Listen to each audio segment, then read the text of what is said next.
Ciao ragazzi, bentornati in una nuova recensione con unboxing di Uramariki Professione Nerd. Continuiamo a parlare di One Piece analizzando l'action figures di un personaggio che abbiamo imparato a conoscere nella saga attualmente in corso del paese di Wano Kuni. E sto parlando di Kozuki Iori, la figlia secondogenita di Kozuki Oden. Di questo personaggio non sono note moltissime informazioni, sappiamo soltanto che per 20 anni ha nascosto la propria reale identità, assumendo quella di Komurasaki, una Oiran, che qui da noi potrebbe essere definita una dama di compagnia, una cortigiana. Il motivo di questa decisione è stato di sfuggire a morte certa per volontà di Orochi, in quanto parte del clan dei Kozuki. Andiamo subito a vedere l'action figures in questione, ma se avete visto il mio video haul degli acquisti del mese di settembre sapete già di cosa sto parlando. In caso contrario vi consiglio comunque di andare a recuperarlo. Ecco, qui sto parlando di questo modellino. Si tratta di una Glitter and Glamours della Bandai Spirits e Banpresto. Di questo personaggio sono state realizzate altre riproduzioni, penso ad esempio ad una Ichiban Show Figure e una DXF The Grand Line Lady. Tuttavia credo che, tenendo in considerazione il rapporto qualità-prezzo, questa Glitter and Glamours sia veramente imbattibile e consiglio assolutamente di comprarla a chi vuole una riproduzione di Iori. Andiamo subito a fare l'unboxing e come sempre ci ritroviamo poi al termine del video per i saluti finali. A tra poco! Nella facciata principale troviamo un'anteprima del personaggio, il nome della linea, il logo Banpresto e il logo Bandai. In uno dei due lati troviamo un'anteprima di Iori vista da un'altra prospettiva e nuovamente il nome della linea. Nell'altro lato possiamo vedere Iori ripresa da altre prospettive ancora differenti rispetto alle precedenti, mentre nel lato posteriore troveremo le due versioni realizzate per questo personaggio, quella che ho acquistato io con la colorazione originale e la versione B con i vestiti di una sfumatura più lilla e blu. Spacchettiamo ora la box e riveliamo il contenuto al suo interno.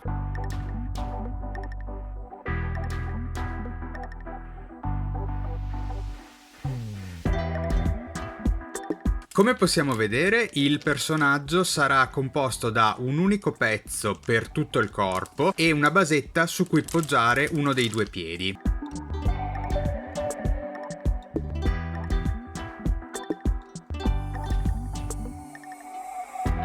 Questo è l'aspetto che avrà l'action figure una volta deboxata. Devo dire, mi colpisce fin da subito la grande dolcezza che trasmette il personaggio. Una cosa che però mi ha lasciato un po' perplesso nel montaggio della basetta è stato notare il fatto che non dà una grandissima stabilità al personaggio, che in questo modo tende un po' a dondolare. Vi faccio vedere.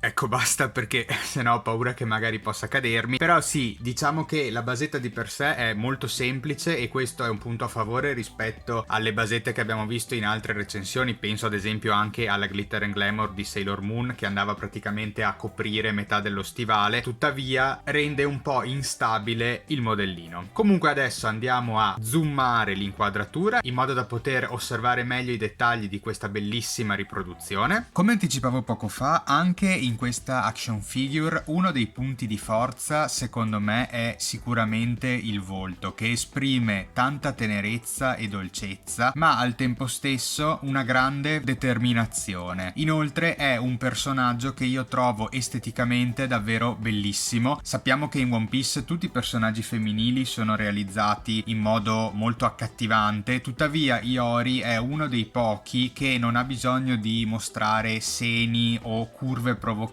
ma la sua bellezza risulta evidente e traspare dalla delicatezza dei suoi lineamenti. Trovo che la capigliatura sia stata scolpita in modo eccellente. Ecco, qui possiamo ammirare il dettaglio delle rose tra i suoi capelli. E questo è l'altro lato. Parlando del kimono, devo dire che mi piace molto. Non è altrettanto dettagliato quanto quello di Nico Robin che abbiamo potuto apprezzare in una precedente recensione. Tuttavia non trovo nemmeno degli evidenti difetti di colorazione, infatti il colore è stato steso molto bene. Possiamo notare come il colore sia sul fondo delle maniche che sul fondo della gonna sia stato sapientemente degradato dal rosa al viola chiaro. Il passaggio tra una colorazione e l'altra è molto delicato. La base di appoggio è semplice, se devo trovare un difetto è che non dà una grandissima stabilità al personaggio, però in realtà se la si vuole tenere in esposizione rimane lì ferma tranquillamente e non c'è pericolo che cada. In conclusione, prima di dare le valutazioni, vediamo quanto misura questo personaggio. 23 cm. Vediamolo comparato con altre action figures di cui abbiamo già fatto l'unboxing nelle precedenti recensioni. Iniziando con Nico Robin, possiamo vedere che c'è una grandissima disparità nella scala con cui sono stati riprodotti i due personaggi. La povera Robin sembra quasi una puffetta al confronto di Iori. Tuttavia, come sappiamo, si tratta di due linee diverse e quindi ci sta che abbiano anche due scale diverse. Anche la Ichiban Figure Masterless X-Piece di Kozuki Oden, il padre di Iori, appare evidentemente in una scala differente rispetto a quella della figlia. Ma adesso finalmente diamo un po' di voti. Dunque, per l'espressività darò un 8. Mi è piaciuto molto come è stato realizzato il viso. Per la colorazione 8. Il colore è stato steso in modo molto accurato e preciso. Alla base di appoggio darò un 6. Non è sicuramente tra le più brutte che ho visto. Come dicevo prima, è una basetta molto basic, tuttavia non dà una grandissima stabilità al personaggio e per questo motivo non me la sento di dare un voto superiore alla sufficienza. Alla posa darò 7. Al rapporto qualità-prezzo darò un bel 9, questo perché ho pagato il modellino 29,99 €, quindi diciamo 30 €, ma per l'altezza del personaggio e anche per come è stato realizzato, credo sia la migliore figure di Iori che c'è attualmente in commercio. La media a questo punto farebbe 7,6, arrotondandolo per difetto 7,5. Un voto assolutamente positivo per questa action figures di Kozuki Iori. Ed eccoci qui dopo l'unboxing. Come sempre vi chiedo, se vi è piaciuto questo video, è molto importante, mi raccomando, mettete un bel pollice in su, iscrivetevi al mio canale e attivate la campanella per rimanere sempre aggiornati sui prossimi contenuti. Condividete il video sui vostri canali social. Vi chiedo inoltre, se già non lo fate, di iniziare a seguirmi sui miei canali social Instagram e Facebook, dove mi potete trovare con lo stesso nome con cui mi trovate qui su YouTube, Uramariki Professione Nerd. A questo punto vi do appuntamento al prossimo video. Ciao ragazzi!